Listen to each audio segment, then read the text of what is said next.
They say the skies weep not for the dead, but for the living who remain. For in the time of the black rain, even the gods turned their backs on us.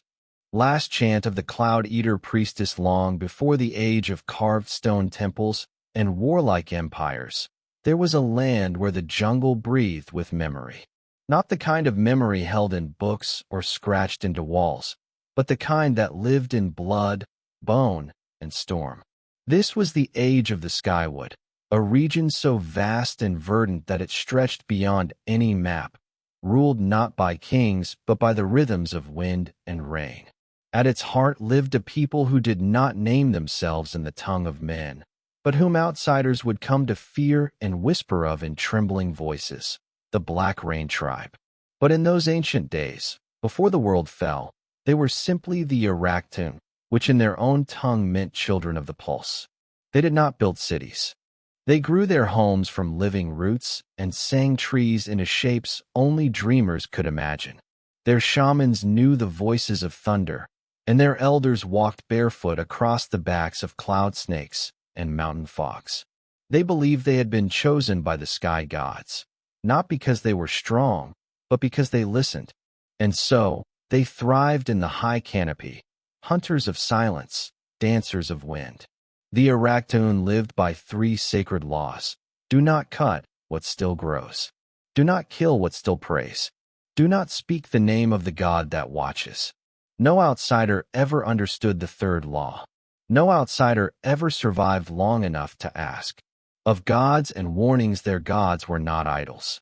They were living presences, the shifting faces in the storm, the lightning that struck in patterns, the animals that bore human eyes. They did not worship from fear, but from awe. Each god had a totem, each totem a song, and each song a danger. The Araktun believed the gods walked beside them, in fireflies, in storms, in children born under eclipses. Yet all things divine demanded balance. When one gave too much, the other would take. In the 700th cycle of the rain count, the Sky Eater, a young priestess named Kala of the Hollow Eye, stood in the place of smoke and screamed a prophecy that chilled the forest to its roots. The gods grow hungry. The skies shall blacken, and men will drink the tears of thunder, until only stone remembers their names. Most dismissed her, a girl barely of age, blinded in one eye by a cloud burn. What did she know of the old ways? But the elders grew quiet. The winds began to shift, and the birds stopped singing. The coming omen, it began subtly, a wetness in the air that did not come with rain, a thickness that clung to the skin like unseen fingers. The jungle grew quiet. Animals fled in directions unknown. The stars began to shift slightly, just enough that the night hunters lost their way. Then came the first black rain. It did not fall, it bled from the sky. Thick, oil-dark, warm as blood. It painted the leaves with a sheen that would not dry. Children who walked beneath it sickened. Birds fell mid-flight. Rivers ran sluggish. The sacred drums, when beaten, echoed strangely, as if muffled by the air itself. And for the first time in generations, the Skywood wept.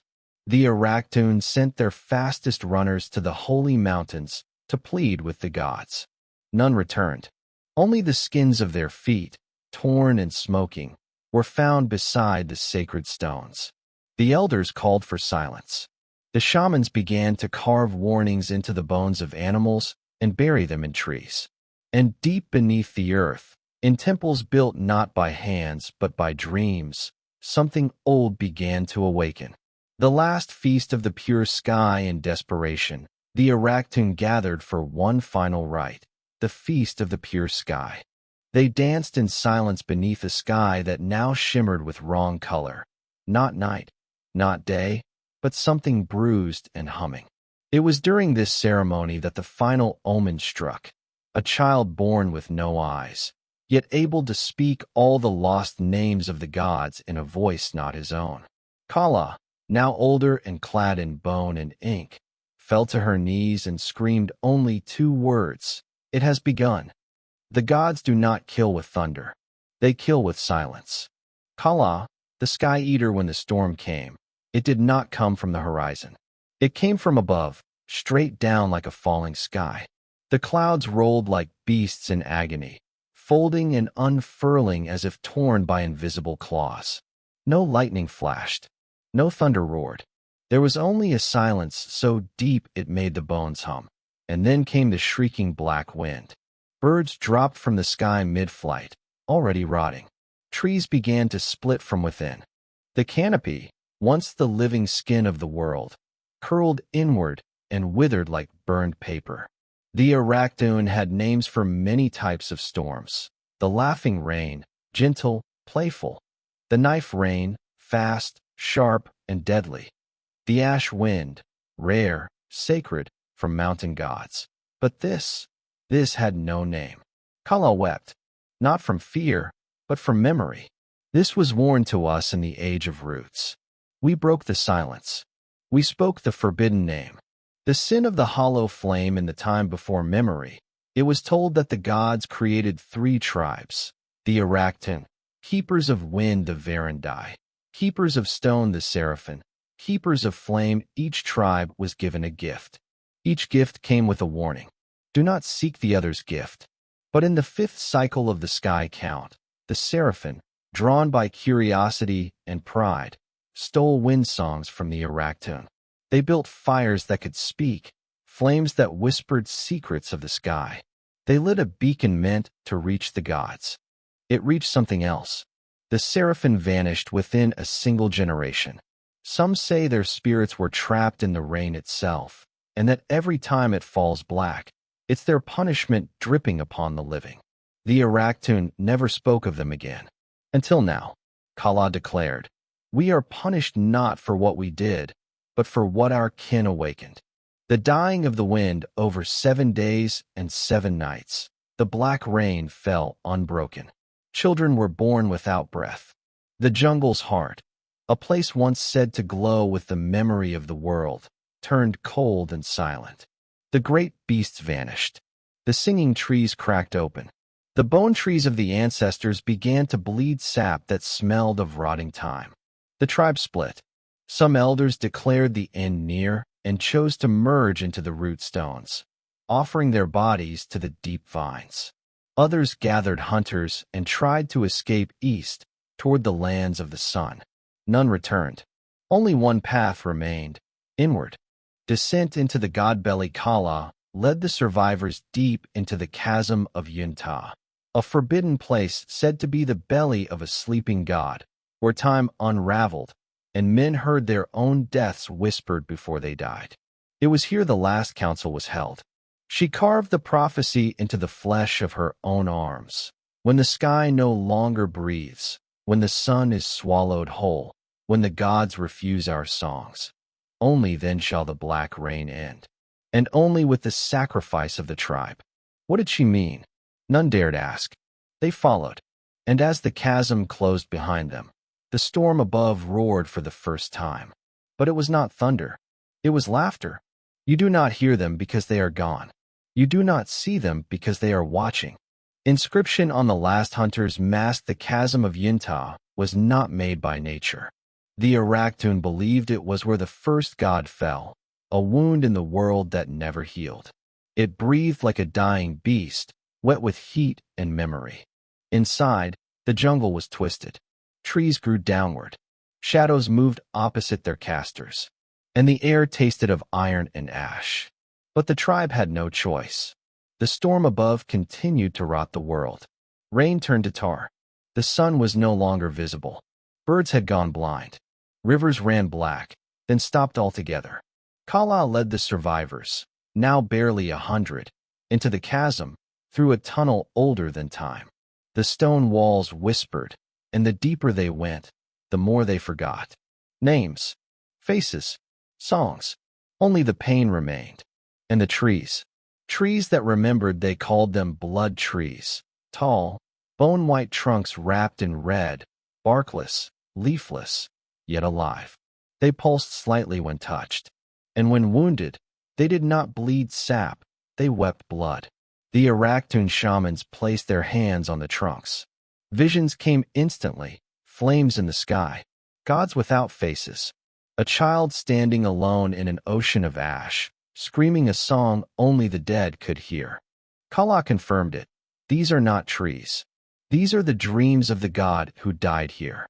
And we sleep now in its skull. The tribe made camp, but none rested. The blood trees spoke in sleep, echoing the lost names of ancestors and mistakes. Hunters became deaf. Mothers stopped blinking. The chasm was changing them. Yet Kala remained unmoved.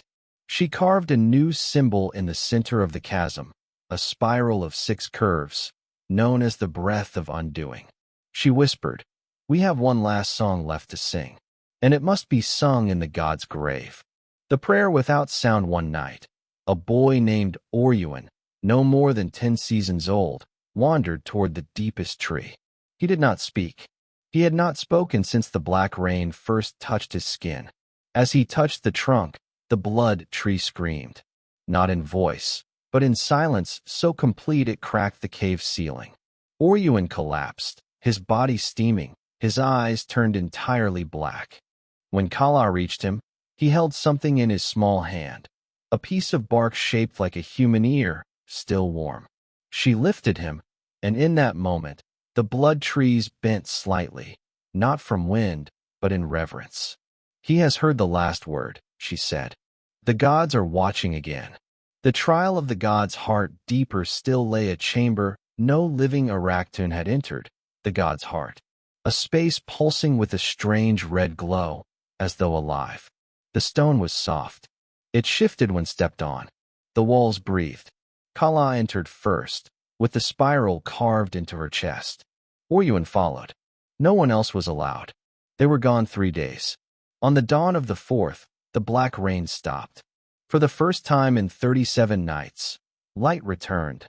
Not full sun, but a pale, bruised glow, like fire behind smoke. Kala emerged alone. Her voice was hoarse, her body covered in handprint-shaped bruises. She spoke only once. "He sleeps again. But not forever. And now, we must forget ourselves." The final sacrifice the Araktuun gathered beneath the blood trees one last time. Kala explained what the gods had demanded. To cleanse the rain, we must remove ourselves from memory. Not die, but vanish. From time, from myth, from even the wind's whisper.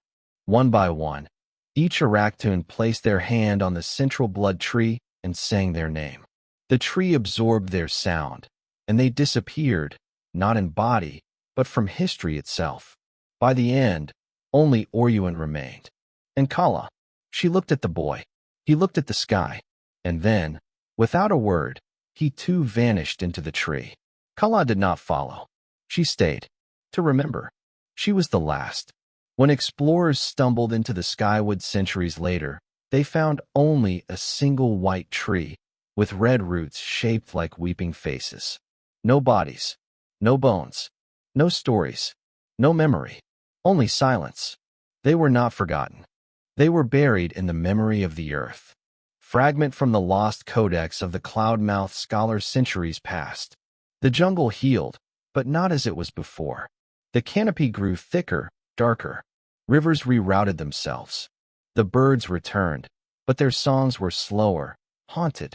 Somewhere, deep beneath moss and time, the last traces of the Araktuun slumbered, hidden not by accident, but by divine design. The black rain never returned, not fully. But every few generations, the sky would bruise, and the old ones would whisper. The gods stir in their forgetting. What was left of the Skywood grew feared again. They called it by many names. The hollow rainlands, the bleeding grove, the forest that hates maps. No one who entered its heart ever returned the same. Those who made it out spoke of visions, of children with no faces, of trees that bled dreams, of voices speaking in languages that had no sound, and always, always of a white tree, standing alone in a clearing, surrounded by silence. The scholar and the song in the 9th age of the Sun-Eye Kings, a wanderer from the eastern libraries, a Cloudmouth scholar named Eshe Veruin, ventured west in pursuit of forbidden knowledge. Obsessed with the vanished peoples of the deep jungle, she pieced together whispers, broken glyphs, and cursed tablets. All led to one name erased from every archive, Araktun. She found it once, half burned into a ceremonial blade in the ruins of an unnamed shrine. And beneath it, etched in a language no one had spoken for 1,000 years, we became the silence, so that the world could go on screaming. Driven by obsession, Eshe entered the heart of the jungle. What she found would shatter her mind. The memory tree, she discovered the white tree just before her final journal entries turned to madness. She described it not as wood, but as living bone, covered in symbols that shifted when unobserved. Its roots did not grip earth, they pierced memory itself. As she approached, the rain stopped. Birds fled. Time slowed. And then she heard them. Voices. Thousands of them. Not in words, in feeling. Regret. Love. Sacrifice. Rage. Hope. She wrote. The tree remembers. The tribe is not gone. They are the tree. They are the silence between all sound. They are waiting. The forbidden song at the tree's base. Eshe found a pattern of stones, not random. A symbol, the spiral of undoing. She sat within it, as if guided by something older than choice, and hummed a tune she did not know she knew. The tree pulsed. It gave her a vision. She saw Kala, the last priestess, standing before gods made of storm and shadow. She saw Oryuan dissolving into wind. She saw the tribes screaming as they vanished from time, not erased, but woven into the roots of the world. And then she saw the future. A second storm, worse than the first. A god waking up, the one beneath the chasm. Its eye was a sun that bled fire. Its mouth was a door to forgetting. And she understood, the silence was a prison, but the song was a key. Escape from the grove, Eshe fled the jungle. 3 years later, she emerged, blind in one eye, hair turned white, her voice speaking in 2 tones at once. Her writings were confiscated. Her name was banned. She was called Mad, the rain-eaten scholar. But a few of her parchments survived. Smuggled. Hidden. One fragment reads, "They gave up names to save us. But we write them again, we summon them. The Black Rain tribe is still here. And when the gods rise again, so will they." To awaken a god is to wound the sky. To awaken a forgotten god is to shatter the world. Burned fragment from the Skywood Oracle Vault in the 11th Age of Ash. Long after the name Araktun had faded from even whispers, a new threat stirred. Not from above, but beneath. Deep under the ruins of an ancient observatory in the eastern lowlands, miners unearthed a glowing shard, pulsing, alive, and whispering in dreams. They believed it to be a relic of the sun, but those who touched it heard things. Screams. Songs. A name that couldn't be remembered once spoken. Within weeks, the sky shifted. Rain began to fall again, slow, thick, dark. At first mistaken for a natural cycle, until it began to burn skin, until people began to forget their own names. The Black Rain had returned, but this time, there was no tribe to stop it, or so it was believed. Echoes from the spiral in a northern monastery carved into a cliff face, a hidden sect known as the Keepers of the Hollow Flame, broke their generations-long silence. They possessed a single scroll, inkless, written in bloodlines rather than symbols, passed through flesh, only read by those born under storms. The scroll unraveled itself and spoke. The prison weakens. The god of forgetting wakes. Call the blood back to the roots. Call the Araktun. The monks prepared a ritual older than language. A ritual not to summon, but to remember. The blood recall across the known world. People began to dream of forests they'd never seen. Of bone trees that whispered in voices not their own. Of rain that made them weep without knowing why. These were not ordinary people. They were descendants, distant, scattered fragments of the Araktun, whose sacrifice had scattered them across time like ash on wind. One such descendant was a girl named Senna, orphaned, scarred by rain, mute since birth. At 16, she began to carve spirals into walls while asleep. She drew the symbol of the breath of undoing. And she began to speak, not in her own voice, but in the voice of Kala. The god stirs. The roots remember. The fire comes again. The forgotten fire. What was the forgotten fire? Ancient accounts speak of it as a purging light, once gifted to the Araktun by a sky god who pitied them. A fire that could not burn trees, but could sear lies and erase evil from stone. It was buried alongside the god in the chasm of Yunta. The scroll claimed only one could retrieve it, a living echo of the tribe. One who remembered nothing, but felt everything. Senna was the one. She was led to the jungle by visions. The forest opened for her. The white tree awaited. She stepped into its spiral and vanished, not in body, but in blood. She reappeared days later, her eyes like storms. In her hand, a flame that did not burn, but whispered. She carried the forgotten fire. The rising as the black rain spread, the land cracked. Skies roared with no thunder. Crops died. Memory warped. Children were born silent. Senna walked across the earth. Wherever she passed, the rain stopped. She did not speak. She sang old, wordless songs that cracked stone and made birds cry. The forgotten fire responded. It lit symbols in the air. It called others. From scattered places, descendants of the tribe, now warriors, singers, midwives, soldiers, farmers, began to converge, drawn by memory they did not own. And when they touched her flame, they remembered. Not in full, but enough. The Araktun was waking. Kala's return, and then, one night, beneath a bruised moon, Senna fell to her knees before the white tree. The flame flared. A shadow stepped forward, not from the jungle, but from the space between the wind. Kala returned.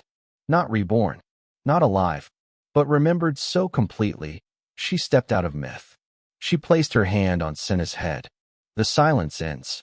The gods will answer. And this time, we will not kneel. The first time we begged. The second time, we bled. The third time, we rose. Kala returned. The rain grew heavier, black as ink, thick as breath. Cities drowned not in water, but in forgetting. History books rewrote themselves.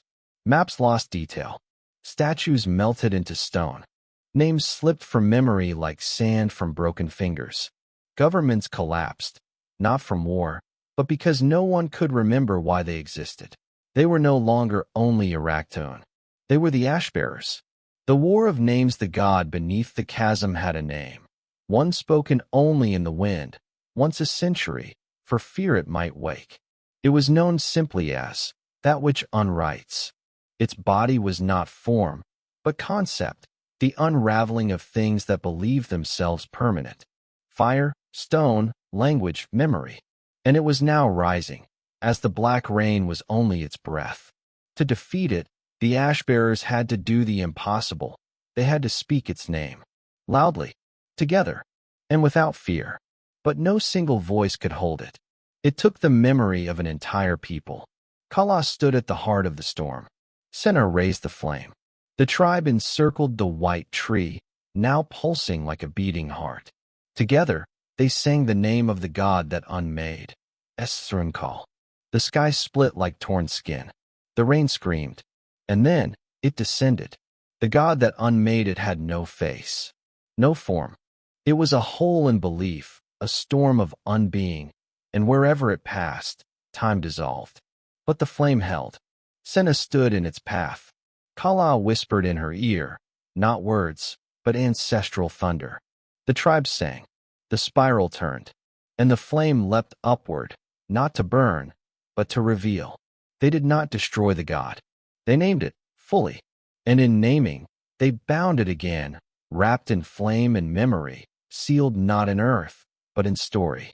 The price of the third silence. As the sky healed, and the rain faded, the world slowly began to remember.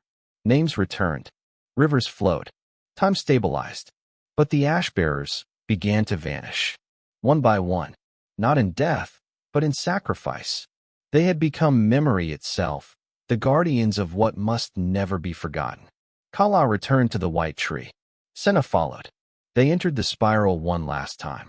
And in their place grew a new grove, a ring of 71 trees, white-barked, red-rooted, humming softly in storms. After the storm centuries later, wandering seekers tell tales of a jungle deep in the south, where no rain ever falls and the air smells of forgotten songs. In its heart, a circle of trees stands untouched. And in the silence, if you listen closely, you can hear a girl singing. Not a song of sorrow, a song of return. We were not the end. We were the kindling. Senna, before the spiral's final turning piece, did not last forever. It never does. The storm was gone. The god was bound. But the world had changed, subtly, quietly. In the generations that followed the Black Rain's defeat, a new kind of child began to be born. Children who dreamed in languages that didn't exist. Children whose tears glowed like embers. Children who could hear the earth's heartbeat. They had no knowledge of the Araktuun, no memory of the spiral or the rain, but they carried its fire. And they were called the Children of the Flame. The flame that breathed villagers feared them. Priests called them curses. Kings sent envoys to study, then to silence them. But none could deny the pattern. Wherever these children walked, the land healed. Where they wept, poison rivers cleared. Where they laughed, old songs returned to birds. They were not gods, but they were what the gods feared most, men who remembered too much. The hidden grove deep in the forbidden jungles, the white trees still stood. But now they moved, not like animals, but like ideas. Sometimes appearing in distant forests, sometimes blooming in dreams. No longer bound to place, the spiral had become a living memory network, searching for minds it could awaken. One child, a flame-blooded boy named Chiron, followed visions of a girl with storm eyes to a place no map marked. There, the trees whispered his name, not the one given at birth, but the one he carried before. He touched a root and remembered everything. Kala, Senna, the god of forgetting, the spiral, the silence. The gathering Chiron became the first to awaken fully. He sang the name of the storm at dusk and caused lightning to arc across the ocean. Others followed, drawn to him, remembering what they should not. A new flame was born, not to destroy, not even to fight, but to guard the memory, to ensure the Black Rain never fell again. They were not ash-bearers. They were not Araktuun. They were the waking flame, keepers of story, guardians of silence, destroyers of forgetting.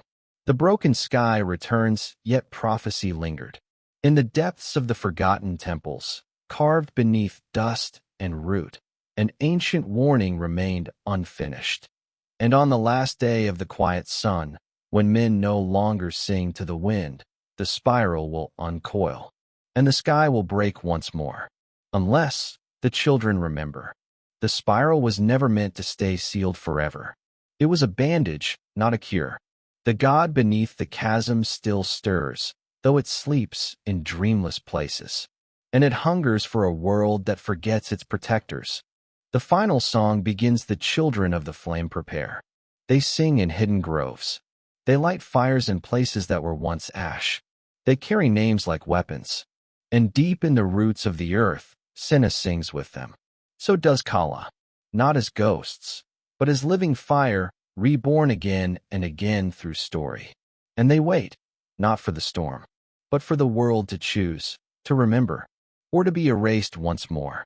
Some trees grow leaves, others grow worlds. Elders saying among the waking flame the spiral was not only a memory, it was a seed. Buried beneath the white trees, far below the jungle floor, slept something ancient, older than gods, older than men, a root that did not grow in soil, but in thought. The Araktuun once called it Varana, the dreaming root, the silent heart of the skywood. It was said that all truth passed through it, that even the gods had to whisper their dreams into its coils before creation.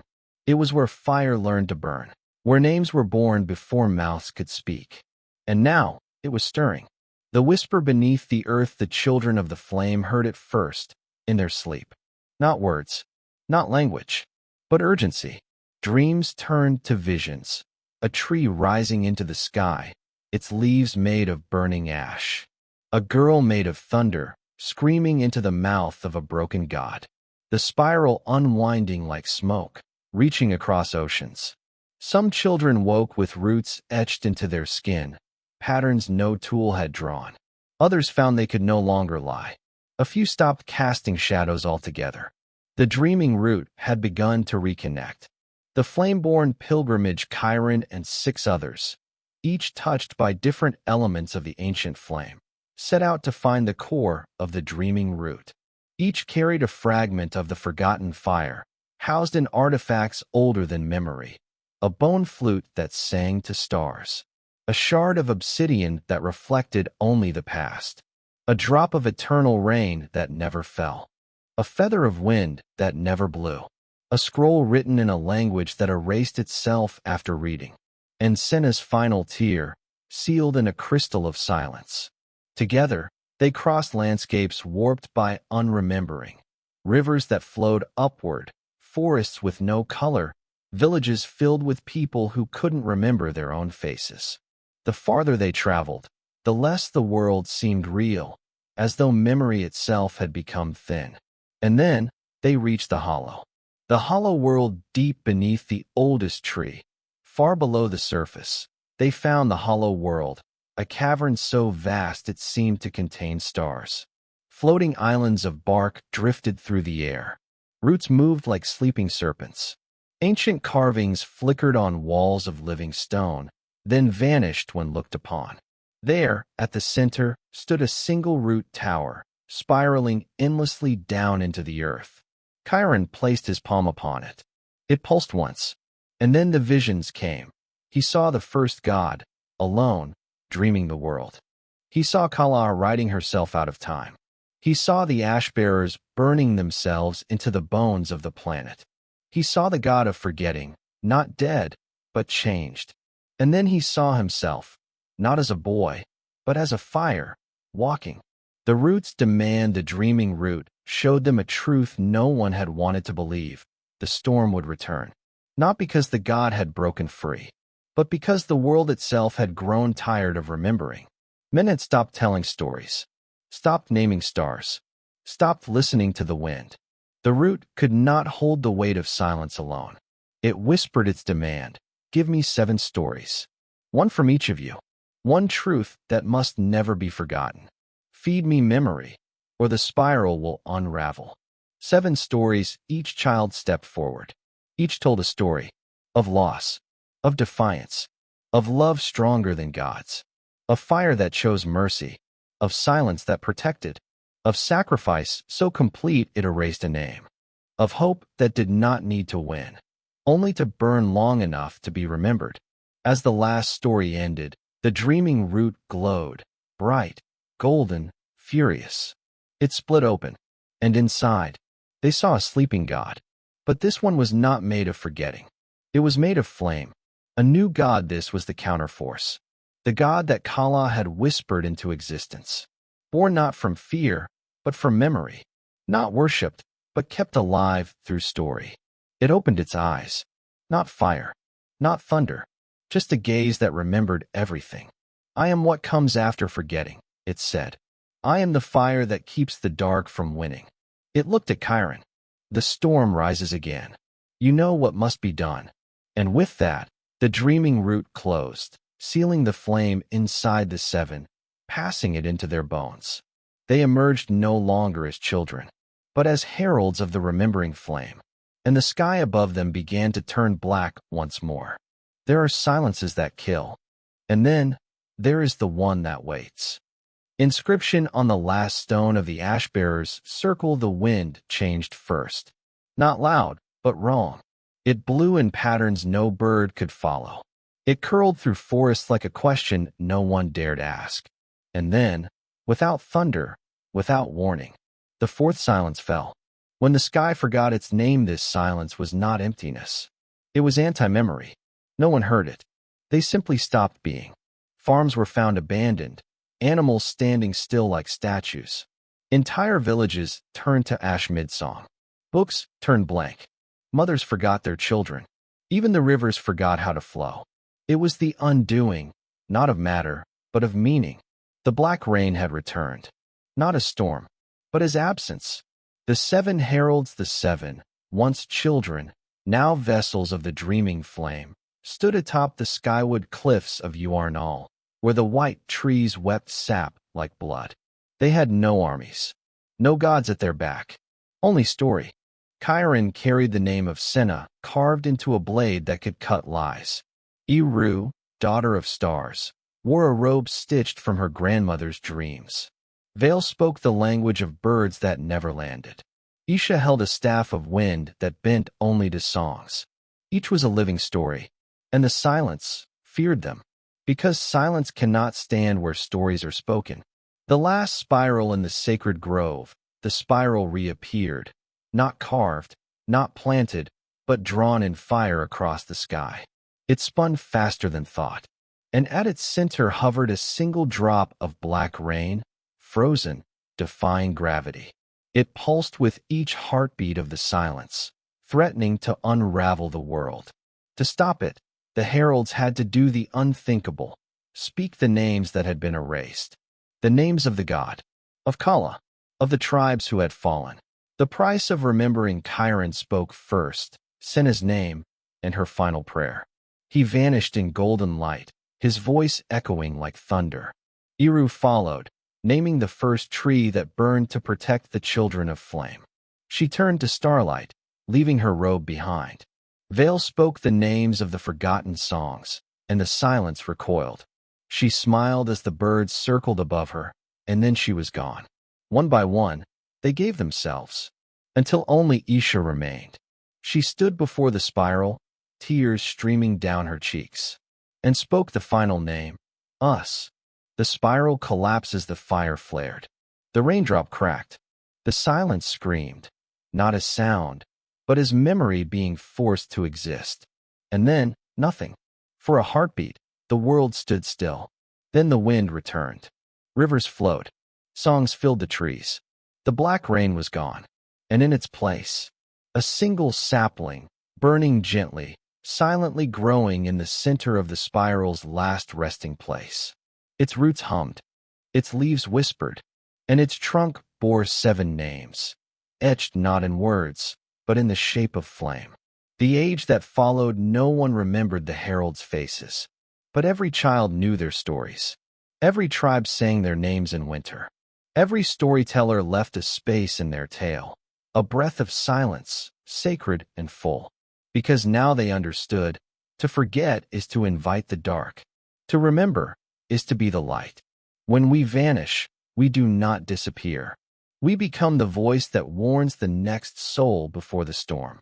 The elder of the 6th flame, the black rain, was gone. But the world it scarred could not be unburnt. From its ruins rose not an empire, not a kingdom, but a remembering. The libraries without walls in the century that followed the last spiral, no great cities were built. Instead, tribes walked the lands in silence, carrying with them fragments of story. They painted the tales on canyon walls. They whispered them into hollow bones and buried them in sacred earth. They laced memories into lullabies sung to newborns under starlight. There were no books, no priests, no kings, but every fire that flickered carried a piece of what had come before. And every echo that stirred a leaf in the forest whispered, "You are not the first, but you must not be the last." The tree that dreamed where the final spiral collapsed, the sapling had grown into a vast white tree. Its bark shimmered with golden scars. Its roots stretched into time itself. No bird would perch on it. No beast would sleep beneath it, because the tree was awake, and it remembered everything. Those who came close often fell into dream, and in those dreams, they saw the truth. Children running through burning fields. A woman standing before the god of forgetting, unafraid. A sky that cracked like a mirror. 7 names whispered across eternity. The tree was not a monument. It was a witness, and it grew not by sunlight, but by memory. The 5th silence, but even stories fade if they are not retold. 1,000 years passed. Tongues changed. Myths blurred. The children of the flame became legends, then fairy tales. And one day, the wind once again changed. It no longer hummed. It paused, not out of fear, but as if waiting. The fifth silence had begun, not with forgetting, but with the decision not to remember. The last listener there remained one woman, Isin, who wandered alone through the dying forests. She bore no name of power, no magic, only the will to listen. She sat beneath the white tree. She wept for what had been, and she whispered, "I do not know your names, but I will carry your echoes. I will sing, even if no one listens." And as she spoke, the tree bloomed. A single flower, black as ink, burning at the edges like the first flame, not to destroy, not to warn, but to remind. So long as one soul remembers, the gods can never win again. The ash in the sky from the flower, a seed rose into the wind, carried far, beyond forests, beyond mountains, beyond belief. And wherever it landed, a child would pause, look at the sky, and wonder why they knew the name Kala, or why their dreams echoed with rain, or why silence sometimes made them cry. And when they were older, they would tell stories around fires, stories they thought they'd imagined, and the cycle would begin again. Not of war, not of gods, but of remembering. You may bury us in silence, but fire lives deep in the marrow. Saying of the bone mothers of the southern hollow beneath the quiet earth long after the fifth silence began to blanket the world. When memory had turned to myth and then to dust, some bones still burned. Not with heat, but with memory. In the hollow lands of the deep south, scavengers unearthed strange things. Skulls etched with runes not carved by hands, jawbones that hummed in moonlight, and ribs that glowed with the warmth of stories unspoken. These were the remains of the flame-bearers, those who had defied Kala, who had traded gods for truth and silence for song. And though their names were lost, their bones remembered. The bone mothers, they came first as caretakers, old women with no tribes, no homes, who gathered the relics others feared. They wrapped them in salt and memory and laid them in spirals underground. People whispered that these women spoke to the dead, but the truth was deeper. They listened. In the endless catacombs of the southern hollow, they kept fires lit with ash from the old world. They burned no wood, only pieces of stories, braids of forgotten songs, feathers from dreamers long dead, charcoal drawings of battles no one recalled. Each fire lit was a voice resurrected, each ember a defiance of forgetting. The blood of the earth one night, deep beneath the spiral vault, a crack tore through the stone. From it bled a red mist, hot and alive. It was not magma. It was not rain. It was blood memory, the rage of those buried unjustly, the fire of mothers who died praying to deaf skies, the pain of gods who had become shadows of their former cruelty. It flowed like a river of ghosts, and in its wake, the oldest of the bone mothers stood and said, "They have stirred beneath the world. The gods remember us now. They fear the fire beneath the bones." Rise of the bone flame with the blood mist came visions. Children born after the silence began to dream again, not of toys or stars, but of spiral glyphs, burning fields, and the tree that dreamed. They awoke speaking ancient names. They painted sigils they had never seen.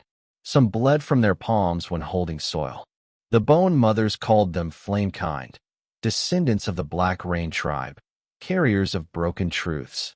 These children were the new spiral, not to fight, but to rekindle. They were not warriors. They were reminders. And the gods, sensing the fire rise again, began to stir.